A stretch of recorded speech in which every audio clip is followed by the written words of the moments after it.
지난주에는 데살로니가 후서 1장 말씀을 함께 살펴보았습니다. 지난주에는 우리가 가장 큰 소망이 이 땅에 있는 것이 아니라 하늘에 있음을 같이 나누었습니다. 그리고 하늘로 가기 전에 이 땅에서 많은 고난을 받을 수도 있는데 그것은 하나님 나라에 들어가기 합당한 자로 여기는 과정임을 함께 나누었습니다. 그리고 무엇보다 우리가 그리스도인의 가장 큰 소망은 주님께서 다시 오실 것임을 기억하는 일이라는 것을 함께 나눴습니다. 오늘은 그 이어서 데살로니가 후서 2장입니다. 데살로니가 후서 2장은 좀 마지막 때에 일어날 징조에 관한 그런 내용이라고 볼 수 있습니다. 앞서 제가 데살로니가 후서 1장에서도 믿는 성도들의 가장 큰 소망이 주님께서 다시 오실 것이다 라는 말이었는데, 이 데살로니가 교회에 주님께서 다시 오실 것이다 라는 메시지를 좀 다르게 전하는 사람들이 있어서 데살로니가 교회 성도들이 많은 혼란을 겪고 때로는 교회 안에 좀 잘못된 행동을 하는 사람들도 있었던 것으로 보여집니다. 그래서 이러한 것들을 사도 바울이 바로잡고 마지막 때가 올 때는 어떤 일들이, 어떤 징조가 있어야 되는지를 기록하고 마지막으로 데살로니가 성도들을 위해 권면의 말을 남긴 것이 데살로니가 후서 2장의 내용이라고 볼 수 있습니다. 자, 그럼 데살로니가 후서 2장, 긴 장이 아니니까 2장 전체를 한 목소리로 읽고 오늘 말씀을 나누도록 하겠습니다. 데살로니가 후서 2장 1절부터 17절까지 한 목소리로 읽어보도록 하겠습니다. 시작. 형제들아, 우리가 너희에게 구하는 것은 우리 주 예수 그리스도의 강림하심과 우리가 그 앞에 모임에 관하여 영으로나 또는 말로나 또는 우리에게서 받았다 하는 편지로나 주의 날이 이르렀다고 해서 쉽게 마음이 흔들리거나 두려워하거나 하지 말아야 한다는 것이라. 누가 어떻게 하여도 너희가 미혹되지 말라. 먼저 배교하는 일이 있고 저 불법의 사람 곧 멸망의 아들이 나타나기 전에는 그날이 이르지 아니하리니 그는 대적하는 자라. 신이라고 불리는 모든 것과 숭배함을 받는 것에 대항하여 그 위에 자기를 높이고 하나님의 성전에 앉아 자기를 하나님이라고 내세우느니라. 내가 너희와 함께 있을 때에 이 일을 너희에게 말한 것을 기억하지 못하느냐. 너희는 지금 그로 하여금 그의 때에 나타나게 하려 하여 막는 것이 있는 것을 아나니 불법의 비밀이 이미 활동하였으나 지금은 그것을 막는 자가 있어 그 중에서 옮겨질 때까지 하리라. 그때 불법한 자가 나타나리니 주 예수께서 그 입의 기운으로 그를 죽이시고 강림하여 나타나심으로 패하시리라. 악한 자의 나타남은 사탄의 활동을 따라 모든 능력과 표적과 거짓 기적과 불의의 모든 속임으로 멸망하는 자들에게 있으리니 이는 그들이 진리의 사랑을 받지 아니하여 구원함을 받지 못함이라. 이러므로 하나님이 미혹의 역사를 그들에게 보내사 거짓 것을 믿게 하심은 진리를 믿지 않고 불의를 좋아하는 모든 자들로 하여금 심판을 받게 하려 하심이라. 저 사랑하시는 형제들아, 우리가 항상 너희에 관하여 마땅히 하나님께 감사할 것은 하나님이 처음부터 너희를 택하사 성령의 거룩하게 하심과 진리의 믿음으로 구원을 받게 하심이니 이를 위하여 우리의 복음으로 너희를 부르사 우리 주 예수 그리스도의 영광을 얻게 하려 하심이니라. 그러므로 형제들아, 굳건하게 서서 말로나 우리의 편지로 가르침을 받은 전통을 지키라. 우리 주 예수 그리스도와 우리를 사랑하시고 영원한 위로와 좋은 소망을 은혜로 주신 하나님 우리 아버지께서 너희 마음을 위로하시고 모든 선한 일과 말에 굳건하게 하시기를 원하노라. 이 부분은 앞서 말씀드렸듯이 데살로니가 교회에 주님께서 오시기 전에 일어날 일들, 즉 쉬운 표현으로는 종말론에 대해서 좀 잘못된 교리를 전하는 사람들이 있어서 데살로니가 교회 성도들이 많은 혼란을 겪고 또 잘못된 행동을 하는 분들이 있어서 사도 바울이 이를 바로잡기 위해서 쓴 부분이라고 볼 수 있습니다. 그래서 이 데살로니가 후서 2장 말씀을 조금 더 잘 이해하기 위해서 예언의 개요, 종말론의 계율에 대해서 간단하게 살펴보도록 하겠습니다. 네, 이게 복잡하게 하면 굉장히 복잡할 수 있는데 간단하게 도식화해서 표현하면 이렇게 할 수 있을 것 같습니다. 지금은 당연히 교회 시대겠죠. 지금은 하나님께서 은혜를 베푸는 시대입니다. 하나님께서 아무런 조건 없이 믿음을 가지고 있는 형제 자매님들을 부르시고 하나님의 나라의 백성으로 잡으시는 그런 시기라고 볼 수 있습니다. 하지만 이 교회 시대가 계속 있는 것이 아니라 휴거가 오게 됩니다. 휴거는 잘 아시다시피 믿는 형제 자매님들이 공중으로 끌어올려서 하나님 앞으로 나아가게 되는 일이라고 볼 수 있습니다. 다른 분들은 이 휴거를 공중재림, 그 다음에 환란기 후에 주님께서 직접 오셔서 이 땅을 통치하는 것을 지상재림이라고 표현하기도 합니다. 그렇게 표현해도 충분히 의미가 전달이 되지만 개인적으로는 저는 휴거와 재림으로 표현하는 것이 조금 더 성경적이지 않나 생각을 합니다. 왜냐하면 휴거와 지상재림은 조금 양상이 다르기 때문입니다.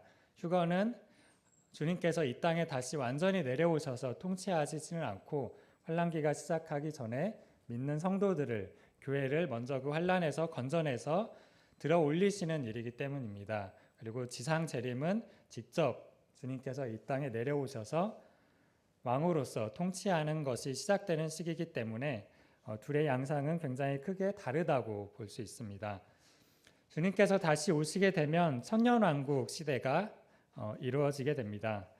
우리나라든 많은 정치 세계에서도 사실 정권이 바뀌기도 하는데 사실 그리스도인 입장에서는 이 천년왕국이 되기 전까지는 영원한 야당이라고 볼 수도 있습니다. 왜냐하면 주님께서 다시 통치하실 때 우리는 진정한 여당이 된다고 표현할 수 있을 것 같습니다. 우리가 아무리 훌륭한 지도자를 뽑지만 완벽할 수는 없습니다. 부족한 부분이 있고 불완전한 부분이 있습니다. 하지만 이 천년왕국 시대가 돼서 주님께서 정말 이 시대를 직접 통치하시게 된다면 사람이 직접 통치했던 시대와는 정말 다른 완전한 통치 시기를 볼 수 있을 것입니다. 그리고 이 천년왕국 시대가 거의 끝날 때쯤에 사단이 일시에 잠깐 놓이게 되고 그 반역을 주님께서 하나님께서 완전하게 진압하시면서 정말 새하늘과 새 땅이 창조되게 됩니다. 그래서 하나님께서 이 세상을 경영하시는 경륜은 이 새하늘과 새 땅이 되면 완전히 마무리된다라고 볼 수 있습니다.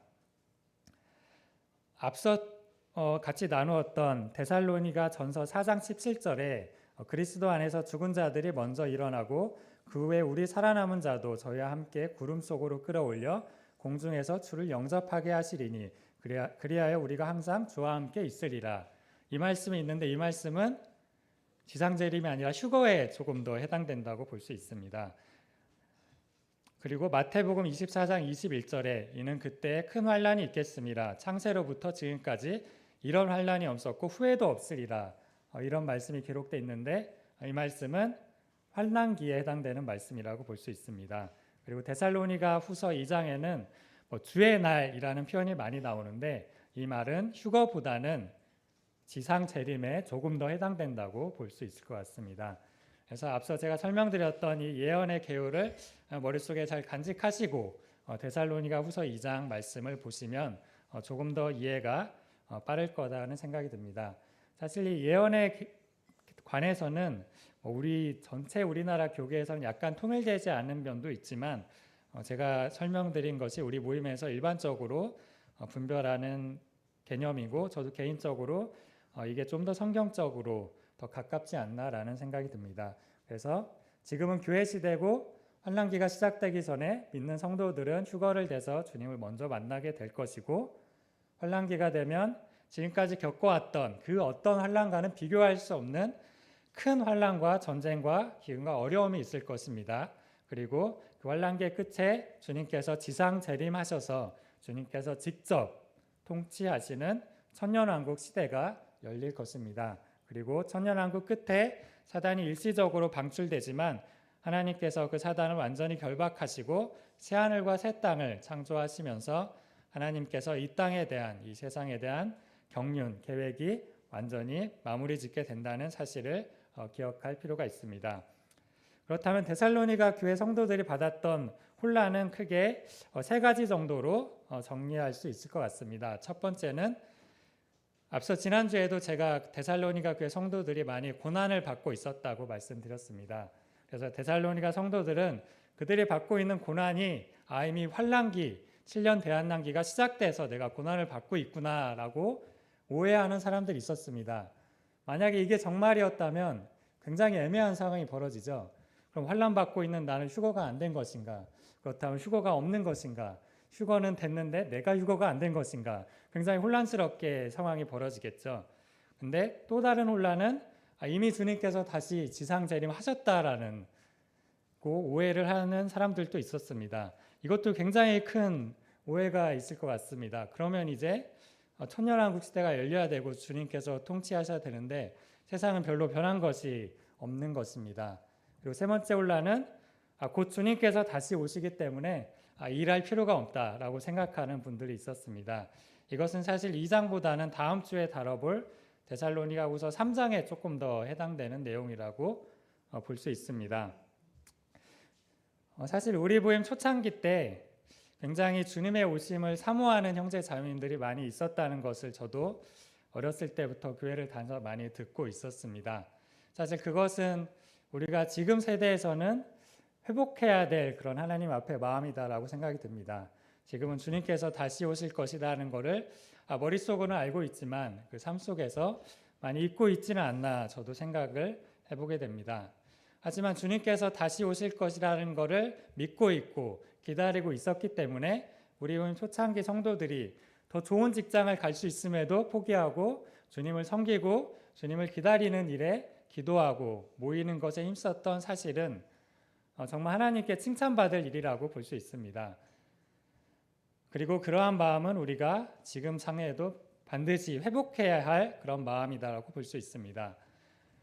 하지만 이 데살로니가 성도들에서 일부는 주님께서 다시 오시거나 곧 다시 오실 건데 일은 해서 무엇하나 그냥 게으르게 살면서 교회에서 뭐 바라는 것만 있고 오히려 일은 하나도 하지 않고 그냥 오히려 먹을 것만 찾아다니면서 일을 만드는 그런 게으른 삶을 사는 사람도 있었습니다. 이러한 사람은 주님께서께 칭찬을 받는 것이 아니라 사도 바울을 통해서 질책을 받고 있는 것입니다. 우리는 마땅히 주님이 다시 오심을 기억하고 기다려야 하지만 주님께서 다시 오시는 그날까지 우리는 이 땅에서 맡은 사명과 개인적으로 해야 될 일들을 충실하게 감당하고 있는 과정에서 주님을 맞이해야 정말 주님께 큰 칭찬을 받을 수 있을 거라는 사실을 기억할 필요가 있습니다. 그럼 본격적으로 데살로니가후서 2장 말씀을 살펴보도록 하겠습니다. 데살로니가후서 2장 1절부터 12절에는 주님의 재림 전에 발생해야 될 일에 대해서 사도 바울이 설명해 주는 내용입니다.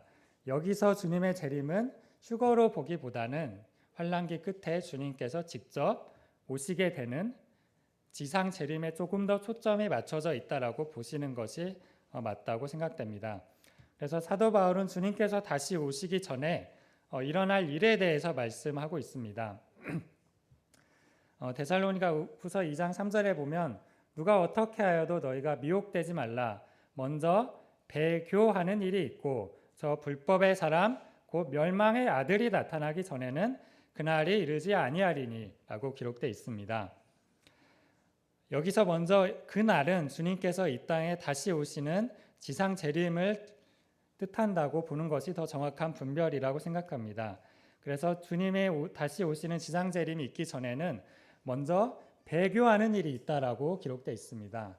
여기서 배교의 의미가 무엇인지를 조금 자세히 살펴보는 것이 필요할 것 같습니다.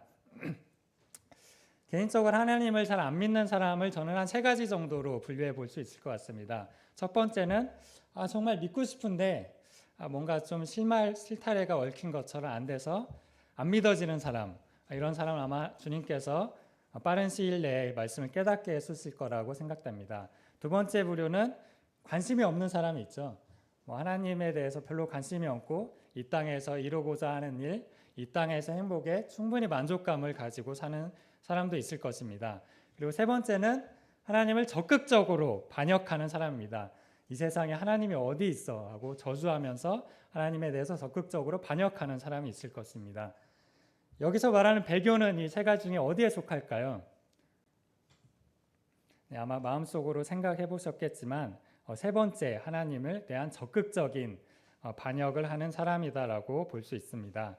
한글 성경이 아니라 다른 성경을 봐도 자기 자신을 의지적으로 약간 하나님을 반역하는 그런 일들이 배교라고 볼 수 있습니다. 그리고 저 불법의 사람, 곧 멸망의 아들이 나타나기 전에는 그날이 이르지 아니한다라고 기록되어 있습니다. 이 멸망의 아들은 다른 성경에서도 볼 수 있는 적그리스도라고 볼 수 있습니다. 이 적그리스도에 관한 내용은 다니엘서 9장 27절에서도 볼 수 있습니다. 다니엘서 9장 27절에는 에서 보면 이 적그리스도가 약 7년 동안 평화 조약을 체결하고 그 절반 후 약 3.5년 중에는 그 평화 조약을 깨치면서 본격적인 독재와 하나님을 반역하는 난폭성이 드러난다고 볼 수 있습니다. 그래서 여기 있는 이 배교와 멸망의 아들 그리고 성경의 다른 구절들을 살펴보았을 때 이렇게 주님께서 다시 오시기 전에 일어나는 배교와 적그리스도, 멸망의 아들이 나타나는 것은 지역적인 현상이 아니라 전 세계적인 현상이다라고 보여집니다. 사실 성도 형제 자매들께서도 주변을 살펴보면 지금까지 자기가 재림한 예수님이라고 말하는 사람들이 종종 있었죠. 그래서 자기가 재림했다고 하는데 또 늙어서 죽죠 그냥. 그런데 죽었는데 주변 사람들은 죽은 게 아니라 지금 잠깐 잠을 잔다. 근데 몇 년이 지나도 잠을 해서 깨어나지가 않죠. 그러다가 어느 사람이 후계받았다 하면서 내가 재림 예수다 또 나타나기도 하죠. 주변에 그런 사람들이 꽤 있었습니다. 그리고 그 주변 사람들이 그런 이단자들이 주변 사람들에게 어느 정도 영향을 끼쳤습니다. 하지만 여기서 말하는 멸망의 아들 적그리스도는 그런 어찌 보면 잔챙이들을 말하는 게 아니라 정말 이 적그리스도 전 세계적으로 정치적으로 군사적으로 영향을 끼치며 그 사람이 정말 하나님을 대적하며 교회를 핍박하는 강력한 영향력을 행사하는 사람이 나타날 것을 말하고 있습니다. 사실 지금 세계가 돌아가는 것을 보면 이런 적그리스도가 나타나기 위한 환경이 하나 둘씩 갖춰져 있음을 알게 됩니다. 제가 맨 처음 서울에 올라왔을 때도 지하철역에는 항상 승무원이 있어서 이렇게 표 발급해 주는 사람이 있었습니다. 지금은 다 없어졌죠. 카드 하나로 다 되죠. 그리고 교통카드 따로 만들 필요도 없습니다. 신용카드 하나로 교통카드도 되고 물건도 사고 이제 해외도 아주 발전이 안 된 나라를 제외하면 그 카드 하나씩 가져가면 해외에서도 바로 결제가 됩니다. 결국 전 세계가 하나로 모아지고 전산 시스템상 하나로 모아지고 있습니다. 그리고 여러 가지 제도와 법과 제도가 하나님을 섬기기에 점점 어려워지고 있는 그런 법과 제도가 많이 생겨나고 있음을 저보다 형제 자님들께서 더 잘 아시고 있다고 생각이 듭니다. 이러한 상황들을 보았을 때 이 세대는 정말로 적그리스도가 나타나기를 한 발 한 발 더 가까이 가고 있음을 저희가 기억할 필요가 있습니다. 그리고 형제 자매님들이 많이 기억하시겠지만 공권력이 교회 집회를 막은 기억이 있죠. 몇 년 전에 물론 코로나라는 특수한 상황이었지만 교회가 공권력에 의해서 모임을 폐하게 되는 그런 경우도 있었음을 기억하게 됩니다. 정말 이 마지막 때 환란의 때가 되면 법과 제도적으로 교회가 모이기가 힘든 그런 상황이 벌어질 수도 있을 것입니다. 사도 바울은 이 데살로니가 후서 성도들에게 아직 주님의 날이 주님께서 다시 오시지 않았다고 말하고 있습니다. 왜 그런 말을 하고 있냐면 이렇게 전 세계적으로 배교하는 일이 있고 전 세계적으로 하나님을 대적하는 영향력이 있는 멸망의 아들 적그리스도가 아직은 나타나지 않았기 때문에 주님께서 다시 오시지는 않았다라고 말하고 있는 것입니다. 이 데살로니가 후서를 기록한 당시에 지금 상황을 보면 그때보다는 지금이 더 적그리스도가 나타나기에 더 많이 가까워졌다라는 사실을 기억할 필요가 있습니다. 지난주에도 말씀드렸지만 그날과 그때는 언제인지 아무도 모릅니다.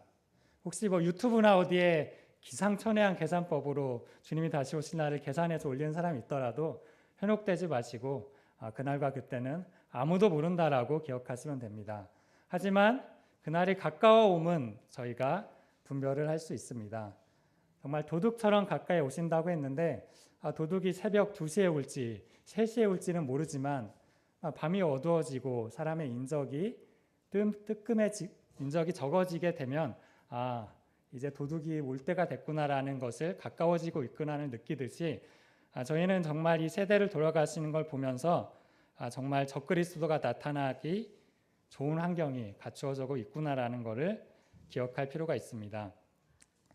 데살로니가후서 2장 4절에 보면 그는 대적하는 자라 신이라고 불리는 모든 것과 숭배함을 받는 것에 대항하여 그 외에 자기를 높이고 하나님의 성전에 앉아 자기를 하나님이라고 내세우느니라 라고 기록되어 있습니다. 이 구절은 이 적그리스도가 얼마나 하나님과 대적하는지를 잘 나타내주고 있는 말이라고 볼 수 있습니다. 이 환란기가 되면 이스라엘 지역의 성전이 다시 회복될 것임을 기억하고 있습니다. 지금 예루살렘 성전에는 성전이 없죠. 그 자리에는 오히려 이슬람 성전이 있고 예루살렘 성전은 다 무너지고 일부 기초만 남아있는 데서 아직도 예루살렘에 사는 경건한 유대인들은 거기에서 기도하면서 성전이 다시 지어질 것임을 기대하며 통곡하고 있습니다. 그래서 그것을 통곡의 벽이라고도 하죠. 하지만 이 마지막 때가 되면 이스라엘 지역에서 성전이 회복되고 그 회복된 성전에 적그리스도가 직접 앉아서 자기를 하나님이라고 내세우는 정말 하나님께 도저히 용서받을 수 없는 그런 큰 죄악을 범하는 일을 볼 수 있을 것입니다. 이러한 일들을 할 수 있는 것 자체가 이 적그리스도가 정치적, 군사적으로 굉장히 큰 일을, 권력을 가지고 있음을 볼 수 있습니다. 그리고 이 적그리스도는 결국 사탄의 힘을 받아서 활동한다고 볼 수 있기 때문에 굉장히 능력도 어느 정도 이상 있을 것으로 보여집니다. 그렇다면 이 적그리스도는 왜 당장 나타나지 않을까에 대해서 한번 살펴보도록 하겠습니다. 너희는 지금 그로 하여금 그의 때에 나타나게 하려 하여 막는 것이 있는 것을 아니니 불법의 비밀이 이미 활동하였으나 지금은 그것을 막는 자가 있어 그 중에서 옮겨질 때까지 하리라. 데살로니가후서 2장 6, 7절에 기록되어 있습니다. 여기서 제가 설명드렸듯이 적그리스도는 이미 충분히 활동할 준비가 되어가고 있습니다. 그리고 이러한 것들은 저보다 형제 자매님들께서 여러 가지 사회 생활을 분별해 보았을 때 더 잘 알 거라고 생각이 듭니다. 여기서 보면 이 적그리스도가 나타나는 것을 막는 것이 있습니다. 그리고 막는 자가 있습니다. 결국 적그리스도는 지금 사탄의 힘을 받아서 언제든지 정말 하나님을 대적하며 이 땅에 환란을 겪게 할 수 있지만 막는 것과 막는 자가 있어서 아직은 그 적그리스도가 본격적으로 활동하고 있지 않다라고 볼 수 있습니다. 이 막는 것과 막는 자가 무엇인지에 관해서는 사실 성경을 연구하는 학자들에게도 좀 이견이 분분한 것으로 알고 있습니다. 저는 개인적으로 이 말씀을 분별해 보았을 때 막는 자는 성령님이라고 보여집니다. 결국 이 땅에 계시는 성령님께서 많은 이방인들의 충분한 수가 차기 전까지 복음이 전파되기 위해서 이 적그리스도가 활동하는 것을 막고 있다고 볼 수 있습니다. 막는 것에 대해서는 성경을 연구한 학자들도 더 의견이 분분한 것 같은데 저는 이 말씀을 분별해 보았을 때 막는 것은 교회가 아닌가라는 생각이 듭니다. 성령님께서 함께 하시는 교회가 아직은 이 땅에 있기 때문에 휴거가 되어서 교회가 하나님께 들려 올림을 받고 믿는 성도들이 하나님을 만나지 않았기 때문에 아직은 적그리스도가 나타나지 않는 것이라고 볼 수 있습니다. 정말 휴거가 되고 교회가 하늘로 올라가서 믿는 형제 자매님들이 주님을 만나게 되면 이제는 막는 것과 막는 자가 없어지기 때문에 적그리스도가 본격적으로 활동할 수 있다고 볼 수 있습니다. 만약 성령님께서 이 적그리스도 활동을 막는 것을 멈추고 교회가 휴거되어 이 세상을 떠난다면 이제는 적그리스도가 출현해서 이 땅에 큰 환란이 시작되게 될 것입니다. 이러한 적그리스도가 굉장히 큰 능력을 가지고 있지만 적그리스도도 결국 하나님 아래에 있다고 볼 수 있습니다. 데살로니가후서 2장 8절에 보면 그때 불법한 자가 나타나리니 주 예수께서 그 입의 기운으로 그를 죽이시고 강림하여 나타나심으로 패하시리라. 데살로니가후서 2장 8절에 나타나 있습니다. 이 적그리스도는 환난 기간에 정말 이 세상의 모든 정치적인 군사적인 능력을 가지고 있어 정말 자기 자신이 모든 세상을 좌지우지할 정도로 큰 권력을 가지고 있다라고 볼 수 있습니다. 하지만 주님께서 다시 오시게 되면 그 입의 기운으로 그를 죽이시고 주님께서 나타나심으로 적그리스도가 패하게 될 것이라고 볼 수 있습니다. 그렇다면 적그리스도의 영향력은 어디까지일까요? 데살로니가후서 2장 9절 10절에 보면 악한 자의 나타남은 사탄의 활동을 따라 모든 능력과 표적과 거짓 기적과 불의의 모든 속임으로 멸망하는 자들에게 있으리니 이는 그들이 진리의 사랑을 받지 아니하여 구원함을 받지 못함이라. 데살로니가후서 2장 9절 10절에서 볼 수 있습니다. 사실 적그리스도가 굉장히 큰 영향력을 끼치는 것은 맞지만 구원받지 못한 자들이 결국 이 적그리스도의 영향력 아래 있다라고 볼 수 있습니다. 하나님의 사랑을 받지 아니한 자들은 악한 자, 이 적그리스도의 영향을 받아서 멸망함을 받을 수밖에 없습니다. 왜냐하면 믿는 성도들은 이미 적그리스도가 나타나기 전에 휴거가 되고 환난기에서도 하나님께서는 믿는 사람들을 보호하실 것을 말씀하고 있기 때문입니다. 하지만 이러한 적그리스도도 결국 하나님께서 이 세상을 경영하시고 경륜하시는 심판의 도구라고 볼 수 있습니다. 데살로니가후서 2장 11절에서 12절에 보면 이러므로 하나님이 미혹의 역사를 그들에게 보내사 거짓 것을 믿게 하심은 진리를 믿지 않고 불의를 좋아하는 모든 자들로 하여금 심판을 받게 하려 하심이니라. 결국 하나님께서는 이 땅을 경륜하시는 계획을 가지고 있습니다. 그 계획은 사람이 지은 것이 아니기 때문에 하나님께서 분명히 성경에 기록된 대로 성취하실 것입니다. 그리고 그 큰 계획 안에 사실 이 적그리스도도 하나님의 심판의 도구로서 존재한다고 볼 수 있습니다. 결국 복음의 진리보다 죄와 거짓을 더 사랑하는 사람은 적그리스도를 통해서 하나님의 심판을 받게 된다라고 볼 수 있습니다. 결국 사탄과 적그리스도도 결국 하나님께서 사용하시는 하나의 도구임을 알 수 있습니다. 하나님께서는 사탄과 적그리스도를 심판을 위한 도구로서 사용한다라고 볼 수 있습니다. 여기까지 이제 마지막 때에 있을 주의 날이 오기 전에 어떠한 징조가 있어야 될지에 대한 말씀을 함께 살펴보았습니다. 결국 사도 바울은 데살로니가후서를 받고 있는 데살로니가 성도들에게 아직은 주의 날이 오지 않았기 때문에 걱정하거나 미혹될 필요가 없이 굳건하게 서서 내가 말로 글로써 전한 바를 굳건하게 지키라라고 말하고 있는 것입니다. 그리고 마지막 때가 오게 되면 이러한 징조가 있기 때문에 이러한 징조를 보면 주님께서 가까이 왔음을 더 잘 알 수 있어야 된다라는 것을 말하고 있습니다. 그리고 이러한 어려움을 겪고 있고 또 거짓 선지자들이 나와서 정말론에 대해서 잘못된 교리를 전해서 많은 데살로니가 성도들을 미혹하고 있을 때 다음 구절에는 데살로니가 성도들에 대한 위로의 말씀을 2장 13절에서 17절에 기록되어 있습니다. 데살로니가후서 2장 13절 말씀을 보면 주께서 사랑하시는 형제들아 우리가 항상 너희에 관하여 마땅히 하나님께 감사할 것은 하나님이 처음부터 너희를 택하사 성령의 거룩하게 하심과 진리를 믿음으로 구원을 받게 하려 하심이니 데살로니가후서 2장 13절에서 기록되어 있습니다. 하나님은 이 세상의 창조자이고 심판자이십니다.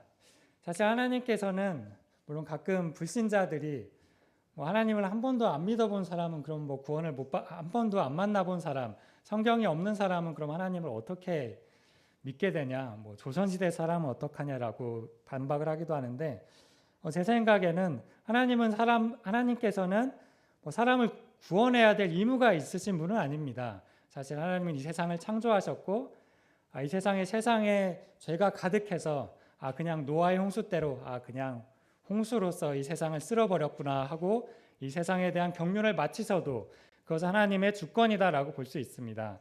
하지만 하나님께서 충분히 그러실 만한 능력을 갖추고 있음에도 불구하고 그러지 않으시고 우리 믿는 성도들을 창세 전에 처음부터 택하시고 성령의 거룩하게 하심을 받게 하시고 진리의 믿음으로 구원을 받게 하셨습니다. 이러한 것들을 통해서 사도 바울은 감사하고 있는 것입니다.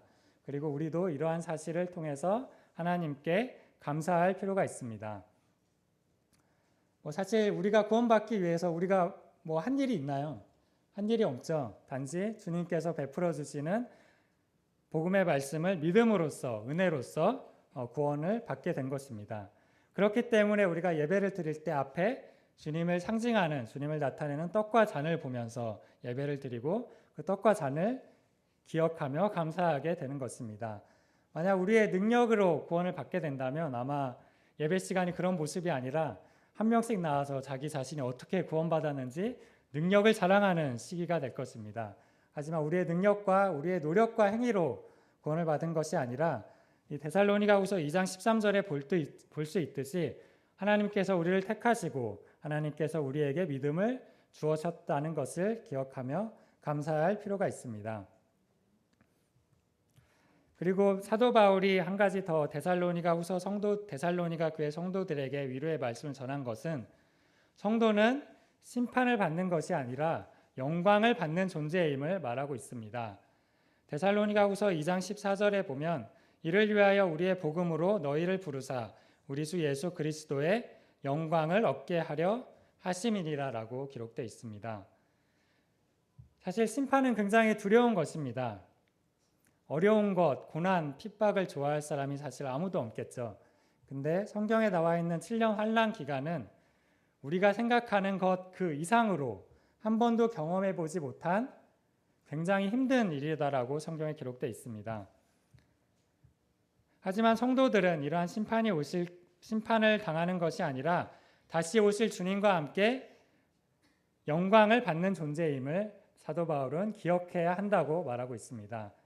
데살로니가후서 성도들이 주님의 오심을 기억하면서 주님께서 다시 오실 때 그것에 참여하는 것이 영광스러운 일임을 기억했듯이 우리 현 시대를 살고 있는 성도들도 주님께서 다시 오시고 그 주님께서 다시 오셔서 믿는 성도들을 주님께로 끌어올리시는 것이 정말 영광스러운 일이고 그 영광에 우리가 참여하는 자가 된 것을 정말 영광스럽고 감사함으로 여겨야 될 것입니다.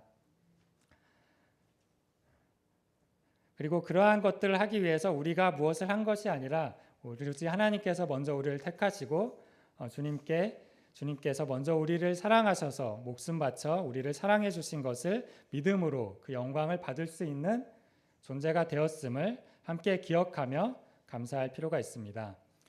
따라서 사도 바울은 데살로니가 성도들에게 미혹되지 말고 굳게 서라고 말하고 있습니다.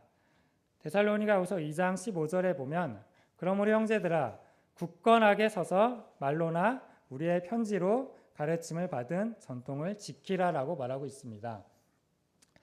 이때 데살로니가후서 교회에는 많은 거짓 선지자들이 있었던 것으로 보여집니다. 때로는 그 거짓 선지자들이 내가 사도 바울에게 편지를 받았더니 그게 아니었다, 바뀌었다라고 말하는 사람이 있었던 것 같고 말로, 글로써, 언행으로써 내가 하나님께 계시를 받았다라고 말하면서 많이 미혹하는 일들이 있었던 것을 기억하게 됩니다.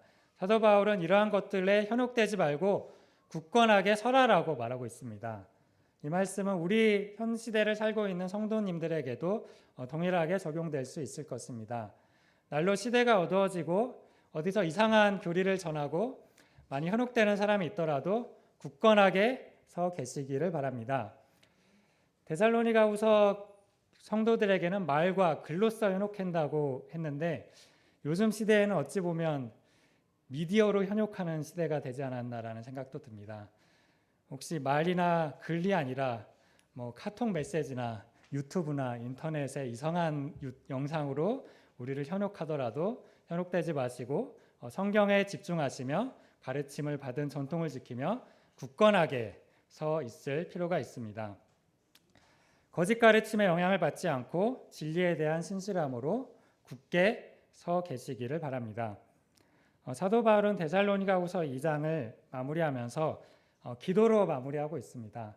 아마 이때 사도 바울의 마음을 제가 다 헤아릴 수는 없지만 조금 상상을 해보자면 굉장히 걱정이 많았을 것 같습니다. 자기 자신이 열심히 세운 교회의 성도들이 거짓 선지자들의 영향을 받아서 많은 어려움을 겪고 때로는 교회에 악영향을 끼치는 일들이 있었기 때문에 말로는 안 되겠다. 결국 기도밖에 답이 없다라는 생각이 들었던 것 같습니다. 그래서 데살로니가후서 2장 16절 17절에는 하나님에 대한 기도로 2장을 마무리하는 내용이 나옵니다. 16절 17절에는 우리 주 예수 그리스도와 우리를 사랑하시고 영원한 위로와 좋은 소망을 은혜로 주신 하나님 우리 아버지께서 너의 마음을 위로하시고 모든 선한 일과 말에 굳건하게 하시기를 원하노라. 마찬가지로 지금 성도 형제님들, 형제 자매님들 가운데도 혹시 마음의 어려움을 겪거나 핍박을 받거나 고난을 받고 계신 분이 계시다면 하나님 우리 아버지께서 마음을 위로해 주시기를 함께 기도할 필요가 있습니다. 주변의 많은 사람들에게 잘못된 가르침에 미혹되고 있다면 선한 일과 말에 굳건하게 계시기를 기도할 필요가 있습니다. 이 사도 바울의 기도는 현 상황에서도 함께 같이 저희들에게도 적용된다라고 볼 수 있습니다. 저는 이 데살로니가후서 2장 말씀을 공부하면서 한 가지 마음속에 드는 질문이 있었습니다. 이 시대를 분별해 보면 정말 어두워져 가는 시대인 것 같습니다. 그리고 환란기가 점점 가까워오고 있는 시대인 것 같습니다. 적그리스도가 나타나기 적합한 환경이 나타나고 있는 것 같습니다. 그래서 정말 이 어두워져 가고 있는 마지막 때에 교회가 어떤 역할을 해야 될지를 함께 제가 생각해 보았습니다. 그래서 이 제 생각을 함께 짧게 나누고 말씀을 마무리하도록 하겠습니다. 혹시 이 화면 보이시나요? 등대 사진을 제가 찾아왔는데 등대의 역할이 무엇일까요? 등대는 사실 많은 사람들이 주목하는 빛은 아닙니다. 하지만 칠흑 같은 어두움 속에서 아무것도 보이지 않는 바다에서 갈 길 몰라 항해하고 있는 사람에게는 이 등대가 자신의 갈 길을 알려주고 어쩌면 잘 육지로 상륙하게 되어서 생명까지 보존할 수 있는 그런 가장 중요한 빛이다라고 볼 수 있습니다. 이 어두워져 가는 이 시대 속에 교회가 이 등대의 빛과 같은 역할을 해야 된다는 생각이 들었습니다. 마지막 때가 되면 정말 배교하는 일이 있을 거다라고 말하고 있습니다. 배교는 하나님 앞에 적극적으로 반역을 하는 사람들입니다. 그런 사람들까지 저희가 이 교회에 품을 수는 없겠지만 이 마지막 때에 정말 이 세상의 진리는 무엇일까? 그것을 내가 내 힘으로는 해결할 수 없을 것인데 라는 갈급하고 가난한 마음을 가진 사람이 있다면 그 사람에게 빛을 비추어서 이곳으로 오시길 바랍니다라고 말할 수 있는 역할을 교회가 감당해야 된다라는 생각이 듭니다. 어두우면 어두워질수록 빛은 더 밝게 빛나게 됩니다. 그리고 마지막 때가 가까울수록 이 교회는 등대와 같은 역할을 할 필요가 있다라고 생각이 듭니다. 이 말씀을 보면서 디모데후서 4장 1절 2절 말씀을 함께 읽어보도록 하겠습니다. 하나님 앞과 살아있는 자와 죽은 자를 심판하실 그리스도 예수 앞에서 그가 나타나실 것과 그의 나라를 두고 엄히 명하노니 너는 말씀을 전파하라. 때를 얻든지 못 얻든지 항상 힘쓰라. 범사의 오래 참음과 가르침으로 경책하며 경계하며 권하라. 디모데후서 4장 1절 2절에서 나온 말씀입니다. 정말 어두워져 가는 세상 속에서 정말 적그리스도가 나타나기 적합한 환경이 갖춰져 있는 세상 속에서 하나님의 말씀에 따라 하나님의 가치관을 전하는 이 세상의 유일한 곳이 과연 어디일까요? 그건 교회밖에 없습니다. 저도 큰 틀에서는 교육업계에 일하고 있지만 이 세상에서는 자기가 정말 원하고 일정 비용만 지불한다면 배우고 가르쳐주는 곳은 굉장히 많습니다. 하지만 하나님의 가치관을 전하는 곳이 교회 말고 있을까요? 네, 없습니다. 이 세상에는 많은 교육기관들이 있고 전문적으로 가르치는 기관들이 많이 있습니다. 하지만 하나님의 가치관을 가르치지는 않습니다. 따라서 우리 성도 형제님들, 형제 자매님들이 많이 법이 바뀌고 교회가 활동하기 어려운 법이 바뀌는 것에 대해서 많은 관심을 가지고 있는 것을 알고 있습니다. 그리고 그런 관심을 가지는 것 정말 필요한 일이다라고 생각됩니다. 우리가 물론 모든 권세를 하나님께서 허락하신 것이기 때문에 불법적이고 폭력적인 시위를 하는 것은 그리스도의 양심에 거리끼는 일이지만 민주주의 범위 안에서 그 잘못된 법, 결국 교회를 잘 모이기 힘들게 하는 법과 제도에 대해서 그리스도인으로서 마땅히 자기 할 말을 하는 것은 굉장히 필요하고 이 시대에 중요한 일이다라고 볼 수 있습니다. 하지만 그와 마찬가지로 어쩌면 그보다 더 중요한 일이 있다면 개인적으로 교회 안에서 하나님의 가치관을 잘 가르치고 전하는 일이라고 생각됩니다.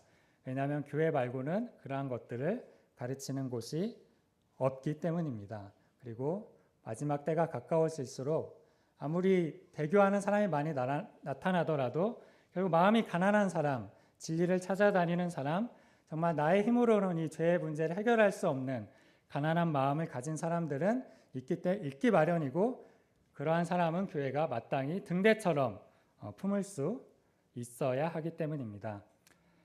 마찬가지로 우리 이 나라와 전 세계에서 정말 하나님을 섬기기 어려운 법과 제도가 많이 생겨나고 있음을 기억하게 됩니다. 그리고 그러한 것들을 많이 경계할 필요가 있습니다.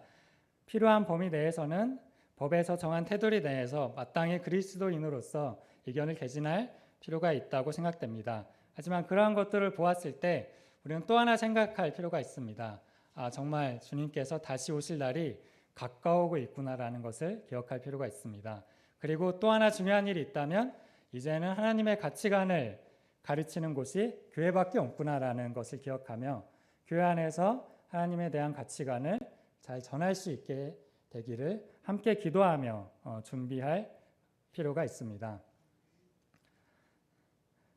그러한 면에서 사실 어린이에서도 7월 첫째 주에 일일 캠프라는데 이번에는 특별히 디모대학교에서 매년 성교육을 하시는 거제교회 자매님을 초청해서 3학년 이상 대상으로 성교육을 한번 진행하려고 하고 있습니다. 사실 제가 성교육을 받을 때가 되면 성교육의 출발점이 믿는 성도들이 결혼해야 된다, 형제 자매들이 결혼해야 된다라는 게 출발점이었던 것 같습니다. 하지만 지금 사대에는 그 출발점이 굉장히 앞으로 간 것 같습니다. 하나님께서는 사람을 남자와 여자로 창조하셨습니다부터 가르쳐야 되는 시대가 아닌가라는 생각이 듭니다. 이러한 일들을 주님 안에서 잘 감당하고 어린이들에게 좋은 영향이 있기를 함께 기도해 주시면 좋을 것 같습니다. 그리고 무엇보다 이 어두워져가는 세상 속에서 저희 서대문교회와 저희 한국교회가 하나님의 말씀을 잘 가르치며 전할 수 있게 되기를 함께 기도할 필요가 있습니다. 함께 기도하시고 말씀 마무리하도록 하겠습니다.